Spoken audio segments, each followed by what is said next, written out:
আসসালামু আলাইকুম গাইস।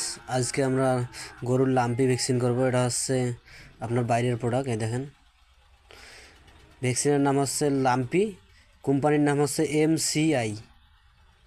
এই যে এটা হচ্ছে লাম্পি ভ্যাকসিন। আপনার চামড়া যে গোটো গোটো যেটা রোগ হয় সেই রোগটাকে বলে লাম্পি ভ্যাকসিন। এই দেখেন, এই যে এমসিআই, এই যে লাম্পি ভ্যাকসিন এমসিআই। প্রতিটা গরুকে আমরা 2 মিলি করে দেব, 2 সিসি করি। এখন আমরা গরুকে দিব। দেখেন, এটা হচ্ছে প্রথম গরু। 2 সিসি করে দেব চামড়ার ভিতরে, ঘাড়ে দিয়ে এরকম করে আপনার একটু লাড়া দিলেই তাহলে গোটো হয় না, চামড়াটা গোটো হয় না। দেখেন, এভাবে 2 সিসি করি। প্রতিটাকে গরুকে আমরা 2 সিসি করে দেবো, বড় অথবা ছোট 2 সিসি করে দেবো আমরা।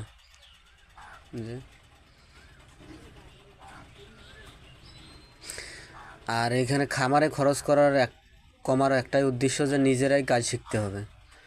নিজেরাই যদি আপনারা কাজ মানে ভ্যাকসিন হোক, কোনো কিছু মানে মুরগির ভ্যাকসিন হোক, গরুর ভ্যাকসিন হোক, যদি আপনারা নিজে না করেন তাহলে বাইরে থেকে লোক নিয়ে আসলে আপনার মিনিমাম 1 থেকে 1.5 হাজার টাকা দিতে হবে। যেহেতু আমাদের এখানে 45টা গরু, 1 টাকা করে 10 টাকা করে দিলে আপনার কিন্তু অনেক টাকা। 500 টাকা মানে বড় ডাক্তার আসলে তো মিনিমাম 1.5 হাজার টাকা নিবে। আপনার যে উপজেলা আপনার পরিষদ প্রাণী আছে, সে প্রাণী সম্পদের যদি ডাক্তার আসে তাহলে মিনিমাম 1 থেকে 1.5 হাজার টাকা দিতে হবে। আর আমরা যদি নিজেরাই করি, ভ্যাকসিন বাইরে থেকে কিনে নিয়ে আসি, যদি আমরা নিজেরাই করি তাহলে আমাদের ফার্মের খরচা কমবে। দেখেন, এই গরুটা কিন্তু আমাদের খুবই বদ। দেখেন কেমন লাফালাফি করতেছে।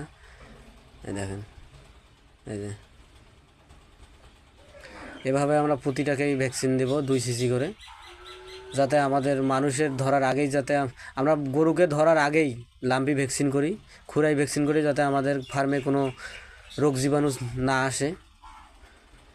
মানে আগে করলেও যে খরচা, পরে করলেও সে খরচা। ওই কারণে আমরা কিন্তু আগেই ভ্যাকসিনটা করি, যাতে আমাদের ফার্মে কোনো রোগ জীবাণু আসে না। এটাও কিন্তু আমাদের খচ্চর গরু। দেখেন, এই যে এগুলো প্রেগনেন্ট গরুকেও দেওয়া যাবে, আপনার প্রেগনেন্টকেও দেওয়া যাবে। যেগুলো প্রেগনেন্ট হয় না সেগুলোকেও দেওয়া যাবে, কিন্তু 15 দিনের নিচে, মানে হচ্ছে আপনার 1 মাসের নিচে যেগুলো ছোট বাছুর থাকবে সেগুলোকে কিন্তু দেওয়া যাবে না। 1 মাস পূরণ হলে দেওয়া যাবে। 1 মাস পূরণ হলে আপনার লাম্পি ভ্যাকসিন দেওয়া যাবে। 1 মাসের নিচে হলে ভ্যাকসিনটা দেওয়া যাবে না। দেখেন, আমাদের এখন ভ্যাকসিন দিচ্ছি আমরা। দেখেন, এটা সবসময় দিবেন আপনি চামড়ায়, ঘাড়ে। লাম্পি ভ্যাকসিন করতে হয় ঘাড়ে, খুরার ভ্যাকসিনও ঘাড়ে। খুরার ভ্যাকসিন যখন আমরা করব তখনও আপনাদেরকে ভিডিও আমরা আপলোড দিব। দেখেন, লাম্পি, খুরাই, আর যেটাকে বলা হয় কলজা কৃমি, সেটা, এই 3টা ভ্যাকসিন দিতে হয় আপনার ঘাড়ে। গাইস, আমাদের ভ্যাকসিন চলছে এখন।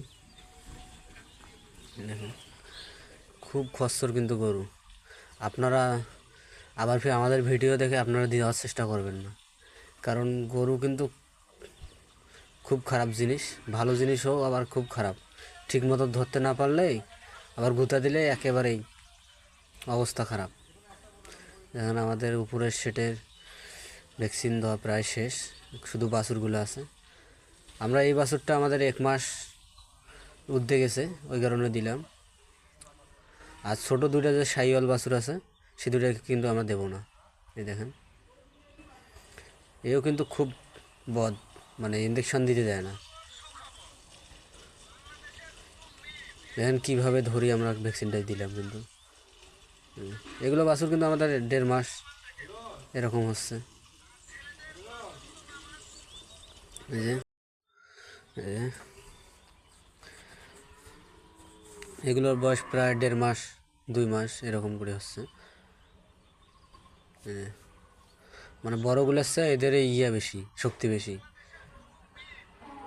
এখন যাবো আমরা আড়িয়ার সেটে। দেখেন, আড়িয়ার সেটে আমরা ভ্যাকসিন দিচ্ছি। ষাঁড় গরু কিন্তু খুব খচ্চর। দেখেন মাথা কিরম কিরম করে, একটু হাতে লাগলে অবস্থা খারাপ আছে।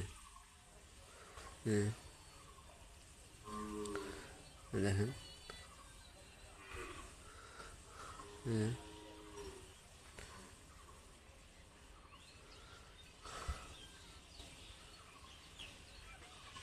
এই দেখেন কি পরিমাণ লাফালাফি করতেছে। ওই কারণে কিন্তু আমরা ছোট মুরগিকে ভ্যাকসিন করা ছোট নিডেল নিলাম, যাতে ঢুপ করে দিয়ে সারা যায়।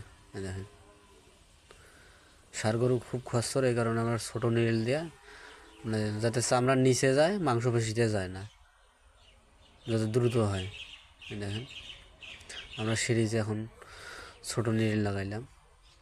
এই দেখেন এই যে,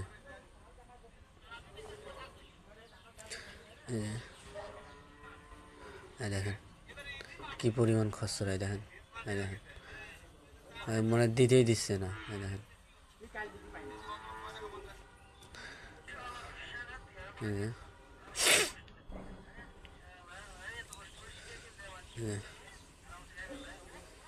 কি কষ্টর পরে দিলাম ভ্যাকসিনটা। দেখেন এই দেখেন ভ্যাকসিনটা দেওয়ার পর একটু মানে একটু জায়গাটা মালিশ করে দিবেন, যাতে গোটো হয়ে না থাকে, নাহলে ফুলে যায়। ফুলে গেলে কিন্তু সমস্যা, ওই জায়গাটা সহজে মিষ্ট খায় না। ভ্যাকসিন দিলেই আপনি জায়গাটার সাথে সাথে একটু মালিশ করে দিলেই আর কোনো সমস্যা